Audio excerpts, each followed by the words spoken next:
Hello, my name is Emma Blake, and I will be sharing my presentation for my human development class, and it is on global health efforts. So for this project, I volunteered at Hope Clinic. It's located in Midvale.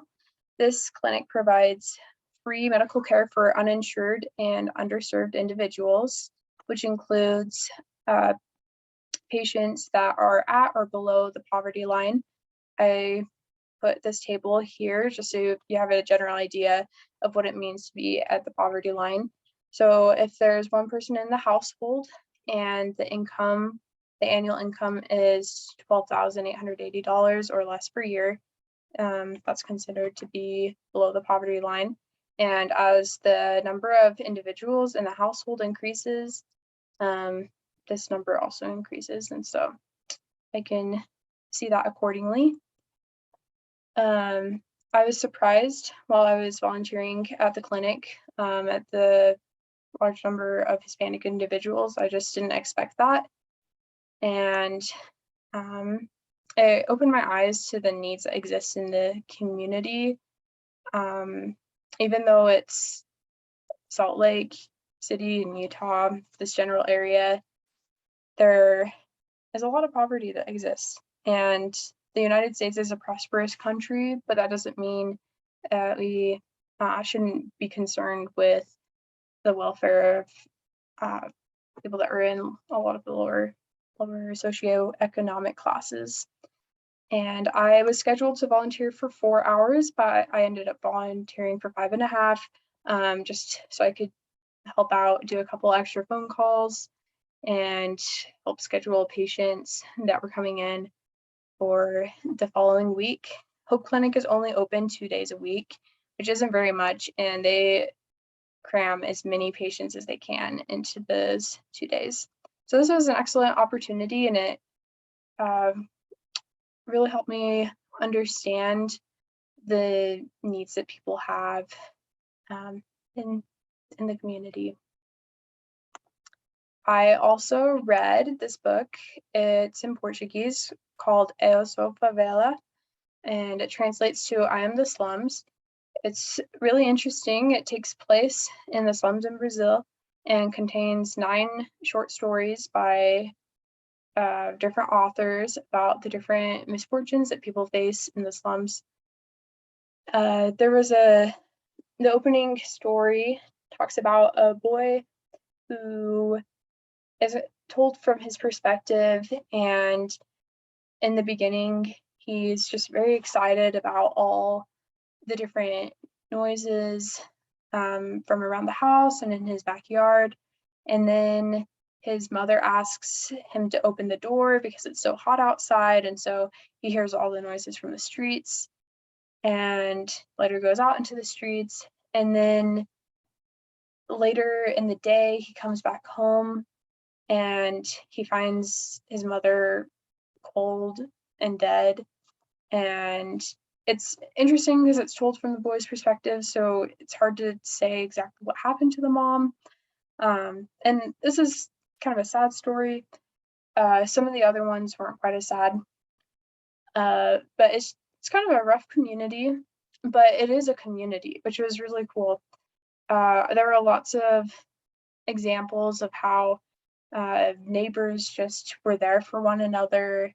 And even though it's a hard place for a lot of people to live, just because they're making barely enough money to survive a lot of times, barely enough money to have food on their table, it's also a very happy place. The people that go through hardships together in these stories were able to support one another and develop friendships. So I thought that was really sweet and very encouraging, so that even though it's a hard place to live, it can also be a happy place. Here I found some data on what the world poverty status was in 1820 compared to 2015.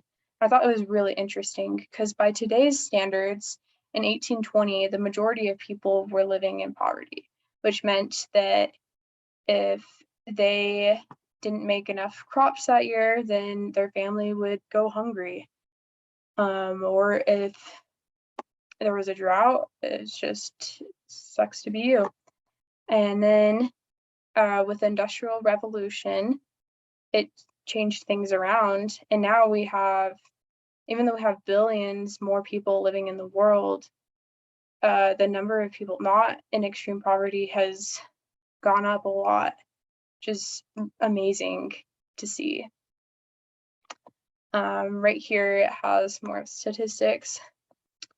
So, this explains why. So the economic growth has changed the relationship between people. In a zero-sum economy, which is more of what they had in 1820, your good luck was your neighbor's bad luck. So if you had a good year for crops and were able to sell a lot of crops, but then the demand wasn't as high for your neighbor's crops, then that's unfortunate for your neighbor.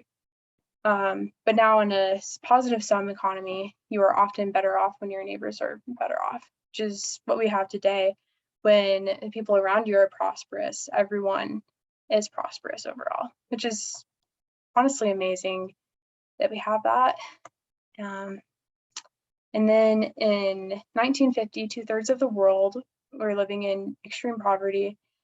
And in 1981, it was still 42%.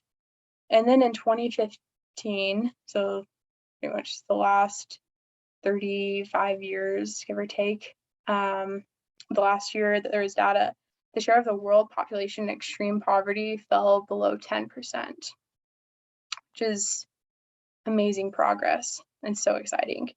And just to kind of give you an idea of what it means to be in extreme poverty, so in international dollars is, with the dollar exchange rate, that's what would be in our country, in the US. It would be like $1.90 is the poverty line. So if you made $1.90 a day, what could you buy? Well, you could buy a half dozen eggs, one taco at Taco Bell, a pack of gum, or maybe some shampoo. I don't know. If I was only making $1.90, I would probably want to go for the food, just because that's your food for the entire day. Shampoo might not seem quite as important, but it was crazy to imagine what that's like. And there are still people out there that are only making $1.90 or less equivalent a day. So, and then I thought this was really interesting and pertinent to what we've learned in class, is global child mortality. So in 1800, 43% of children died before they turned 5 years old. It just blew my mind. And then in 2017, it was down to 3.9%.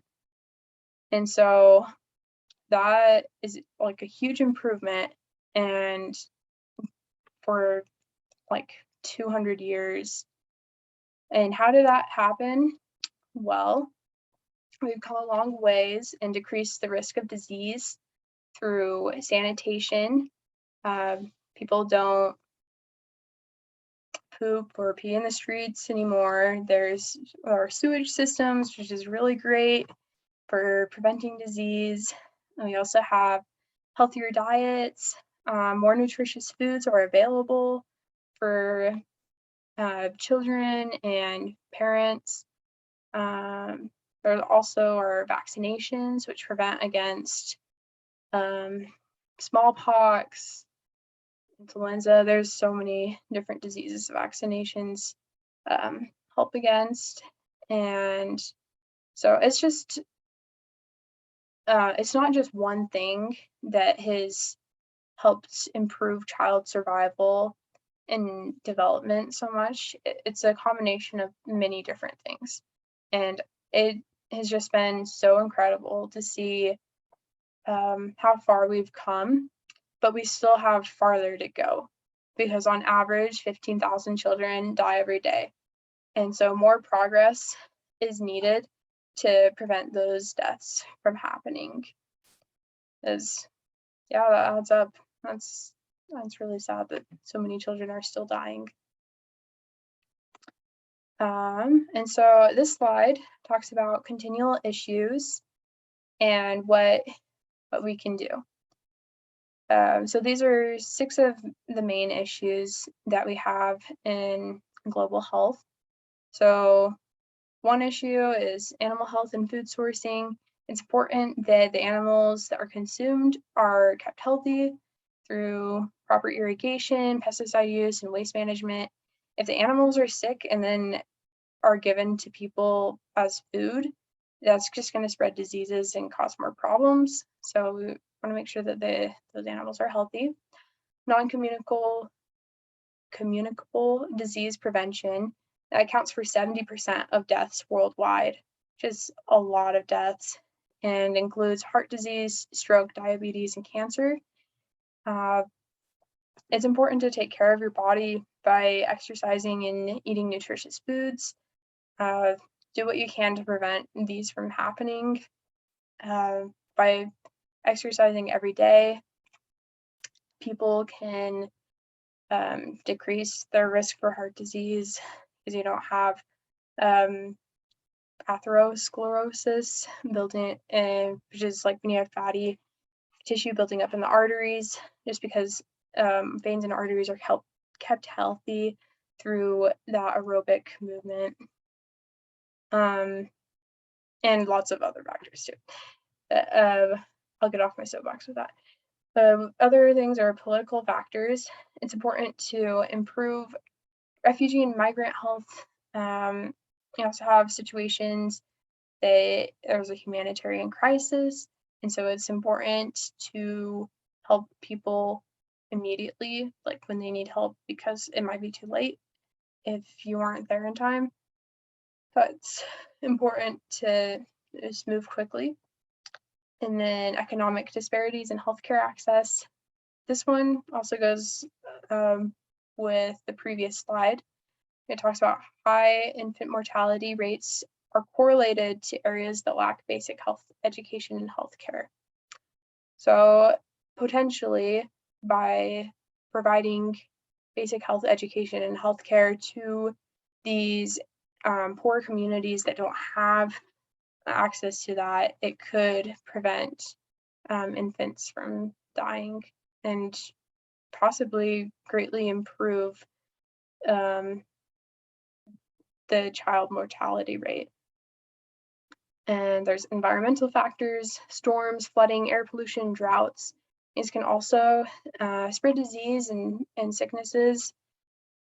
And so it's important to take care of our environment. And lastly, pandemics, which include influenza outbreaks, COVID, and other diseases. And so we can get vaccinated and do all we can to prevent against those. So this is my bibliography, and thank you for watching this presentation. I really enjoyed volunteering at Hope Clinic and researching about global health efforts and child mortality rates and child development. This class has been amazing, and I'm so grateful for everything that I have learned. Bye.